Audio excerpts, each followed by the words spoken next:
এই জায়গায় কষ্ট পেয়েছি। শোনেন, আজকে মজা নিচ্ছেন, ট্রল করছেন, করেন, এটা আপনার দিকেও আসবে ইনশাআল্লাহ, দেখে নিন।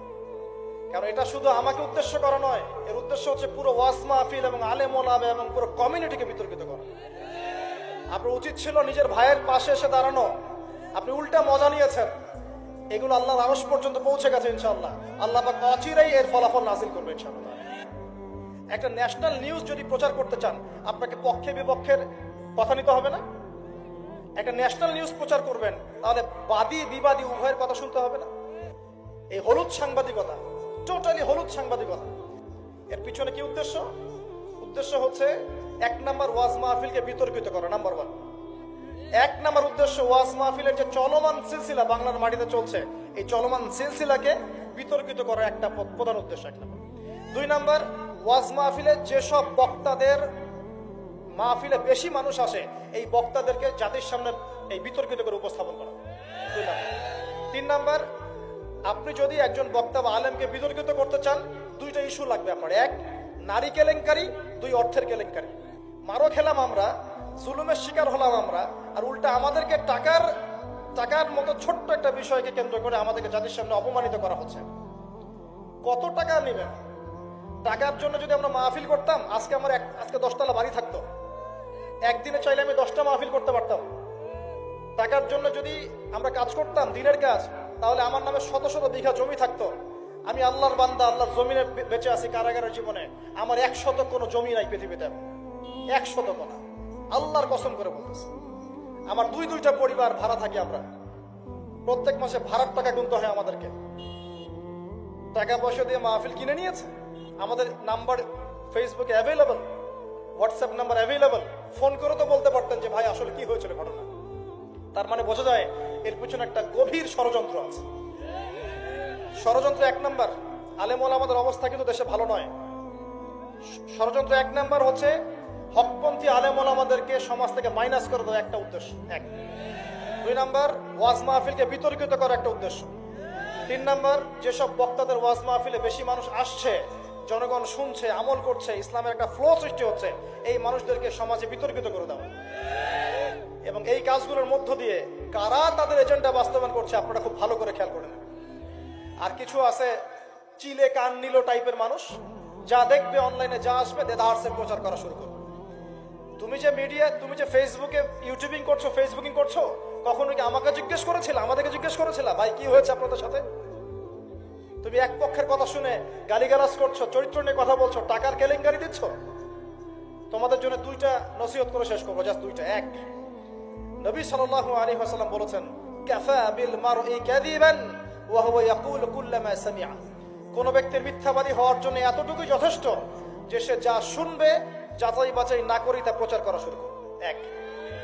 দুই নাম্বার, রাসূল সাল্লাল্লাহু আলাইহি ওয়াসাল্লামকে আল্লাহ পাক বলেছেন, ইয়া আইয়ুহাল্লাযীনা আমানু, হে মুমিনগণ, আপনারা খুব ভালো করে শুনেন, ইন জাআকুম ফাসিকুম বিনাবাইন ফাতাবায়ানু।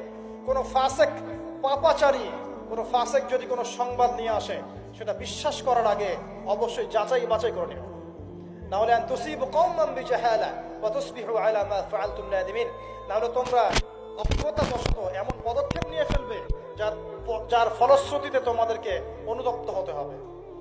আর সবচেয়ে কষ্ট পেয়েছি আমি এখানে যে কিছু আলেম ওলামাও এর পক্ষে সাফাই গাওয়া শুরু করেছে। আমি এই জায়গায় কষ্ট পেয়েছি। শোনেন, আজকে মজা নিচ্ছেন, ট্রল করছেন, করেন, এটা আপনার দিকেও আসবে ইনশাআল্লাহ, দেখে নিন। কারণ এটা শুধু আমাকে উদ্দেশ্য করা নয়, এর উদ্দেশ্য হচ্ছে পুরো ওয়াজ মাহফিল এবং আলেম ওলামা এবং পুরো কমিউনিটিকে বিতর্কিত করা। আপনার উচিত ছিল নিজের ভাইয়ের পাশে এসে দাঁড়ানো, আপনি উল্টা মজা নিয়েছেন। এগুলো আল্লাহর আরশ পর্যন্ত পৌঁছে গেছে ইনশাআল্লাহ। আল্লাহ পাক অচিরেই এর ফলাফল নাযিল করবে ইনশাআল্লাহ। শুধু এতটুকু বলছি, আল্লাহর কাছে হাত তুলে দোয়া করছে, আল্লাহুম্মা ইন্না নাজআলুকা ফি নুহুরিহিম ওয়া নাউযু বিকা মিন শুরুরিহিম। আল্লাহুম্মা আকফিনিহিম বিমা শি'তা, আল্লাহুম্মা মুনজিলাল কিতাব ওয়া সারি'আল হিসাব, ইহজিমিল আহজাব, আল্লাহুম্মা ইহজিমহুম ওয়া জালজিলহুম। এই দোয়ার অর্থ যারা বুঝবেন জেনে নিয়েন যে আমি কি দোয়াটা করেছি। আমি আল্লাহর কাছে দোয়া করছি, আল্লাহ পাক সত্যের পক্ষে থাকেন, মিথ্যার বিপক্ষে থাকেন। এখানে ইসলামের বদনাম হয়েছে, আলেমের বদনাম হয়েছে, এবং আল্লাহর দ্বীনের দায়ীদের গায়ে আঘাত এসেছে, ইউটিউবারদেরকে আঘাত করা হয়েছে, এবং মিথ্যা প্রপাগান্ডা চালিয়ে চরিত্র হনন করা হয়েছে। আল্লাহর কাছে দোয়া করছি আল্লাহ পাক যেন একাই এই জালেমদের বিরুদ্ধে আমাদের পক্ষে যথেষ্ট হয়ে যান ইনশাআল্লাহ। আমরা দোয়া করছি আল্লাহ পাক যেন এদের এবং আমাদের মাঝখানে ফয়সালাকারী হিসেবে আল্লাহ পাকই যথেষ্ট থাকেন ইনশাআল্লাহ। আল্লাহ মুনজিলাল কিতাব, আল্লাহ পাক কিতাব নাজিলকারী, সারিআল হিসাব, দ্রুত হিসাব গ্রহণকারী, ইহজিমিল আহজাব, এই জালেমদের এই দলটাকে আল্লাহ পাক ভেঙে দিবেন ইনশাআল্লাহ। আল্লাহুম্মা জালজিলহুম, আল্লাহুম্মা হজিমহুম ওয়া জালজিলহুম, আল্লাহ পাক এদেরকে বিধ্বস্ত করবেন, এদের পাগুলোকে ভূমিকম্পের মতো কাঁপিয়ে দিবেন ইনশাআল্লাহ তাআলা। নবী সাল্লাল্লাহু আলাইহি ওয়াসাল্লাম, লাস্ট কথা, নবী সাল্লাল্লাহু আলাইহি ওয়াসাল্লামের উপর অত্যাচার আসলে তিনি দুই রকম সুন্নত দেখিয়েছেন। এক, তিনি মাফ করে দিয়েছেন, যদি ওরা ক্ষমা চাইতো আমি মাফ করে দিতাম। আল্লাহ রাসূল আরেকটা সুন্নাত, তিনি বদদোয়া করেছেন, হাত তুলে তুলে বদদোয়া করেছেন, আল্লাহ অমুককে দেখে নিও, তমুককে দেখে নিও, তমুককে দেখে নিও। আজকে আমি মাজলুম, আমরা মাজলুম, শুধু সেই বদদোয়া আল্লাহর কাছে করছি। অচিরেই দেখে নিবেন তাদের কি পরিণত হয় ইনশাআল্লাহ। আমরা কিচ্ছু করব না, কিচ্ছু বলবো না, আল্লাহর পক্ষ থেকে কি ফয়সালা হয় খালি দেখে নিন ইনশাআল্লাহ। কারণ আল্লাহর দ্বীনের শত্রুতা করে, দ্বীনের দায়ীদের সাথে, আলেমদের সাথে শত্রুতা করে কোন জালেম, কোন ফেরাউন, নমরুদ এই দুনিয়াতে টিকতে পারে নাই, আগামীতেও পারবে না ইনশাআল্লাহ তাআলা। আর কিছু বলার মতো মন মানসিকতা আমার নাই। আপনাদের জন্য দোয়া করবো এবং অনুরোধ করবো যে আল্লাহর ওয়াস্তে এই বিভ্রান্তির যুগে এক পেশে মনোভাব রাখবেন না, সত্য মিথ্যা যাচাই করবেন, তারপরে আপনি বিশ্বাস করবেন ইনশাআল্লাহ তাআলা। আর বিশ্বাস করবেন আল্লাহর পথে দায়ী আলেম, মুহাদ্দিস, মুফতিরা কোনোদিনও দিনের অকল্যাণে কোনো কাজ করে না ইনশাআল্লাহ।